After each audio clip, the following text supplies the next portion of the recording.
सुखा अंत पार नाही लेखा. त्याचा म्हणजे आनंद आपण वर्णन करू शकत नाही, इतका आनंद आहे. बाळ जन्माला येताना बाळ जन्माला आलं महाराज, आणि बाळ हळूहळू मोठं झालं, जाऊळ केलं आपण त्याचं. त्यानंतर पूर्वी लोक जानवं घालायचे गळ्यात, त्याला काय म्हणतो आपण, मौंजी. मौंजी केली आपण, लग्न केलं. असे मृत्यूपर्यंत किती संस्कार सांगितले? 16 संस्कार. आणि एकदा मृत्यू झाला का महाराज, तरी सुद्धा संस्कार करायला सांगितले. मृत्यूनंतर सुद्धा. मृत्यू झाल्यानंतर आपण त्याचं 10वं करतो, 12वं करतो, 13वं करतो. प्रत्येक महिन्याला पित्तर बसवतो आपण त्या माणसाच्या नावाने. काय आपण करतो? काय कारण, काय त्याच्या मागे?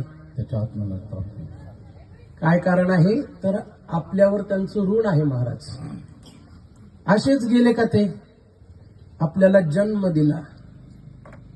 आई वडिलांचे अनंत उपकार आहेत. त्यांचे उपकार आपण त्यांच्या पायातले जोडवे जरी झालो तरी आपल्या आई वडिलांचे उपकार आपण फेडू शकत नाही. एक गीतकार सांगतात,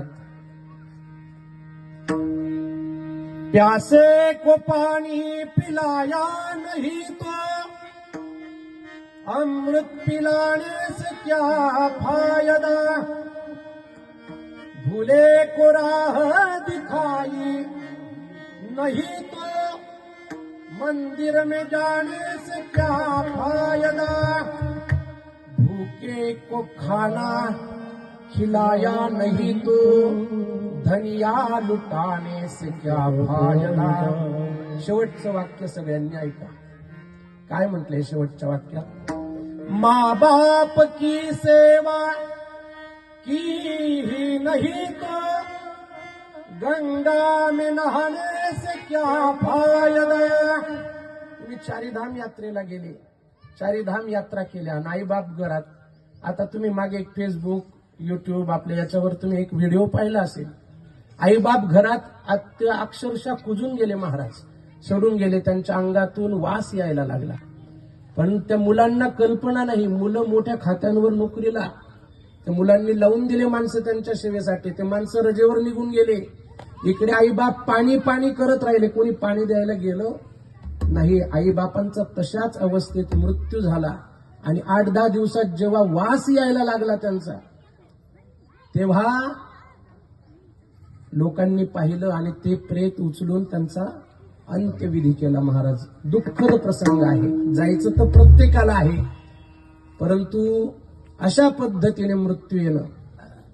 लोकांनी खूप संपत्ती कमवली, खूप संपत्ती कमवली, परंतु स्वतःचा मृत्यू कोणी टाळू शकलं का? आएगा सो जाएगा राजा रंक फकीर. मी राजे असाल. लांबची उदाहरणं नाही देत तुम्हाला, आत्ताची उदाहरणं सांगतो. आपले सुद्धा महाराष्ट्राचे राजे होते. कोण? अजितदादा पवार. किती संपत्ती असेल?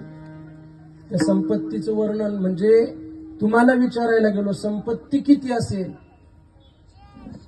तुम्ही सांगू शकत नाही. याच्यात काही नवल नाही महाराज. अजितदादा सुद्धा सांगू शकत नाही. स्वतः अजितदादा आपल्याकडे संपत्ती किती आहे सांगू शकत नाही. एवढी संपत्ती त्या अजितदादांकडे, परंतु शेवटी मृत्यूला थांबवू शकले नाही. प्रत्येकाला जायचं आहे. आता धर्मेंद्र मेला, प्रसिद्ध हिरो होता बर का. बाप्पू समोर बसले का थोडा आनंद वाटतो. तशी आमच्या गावातली मंडळी अतिशय गुणीजन. सावकार भाऊ म्हणे, अहो कीर्तन ठेवलं आणि कीर्तनाला भजनी मंडळी, वादक वगैरे येतील का? कारण अनेक गावांना आम्ही जातो, तिथे मागची मंडळी सकाळी येत नाही महाराज. परंतु आपलं गाव भाग्यवान. या मंडळींसाठी एकदा जोरदार टाळी वाजवा बरं.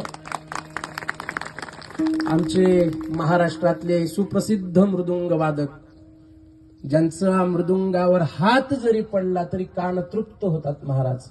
आमचे आदरणीय हरिभक्तीपरायण विजय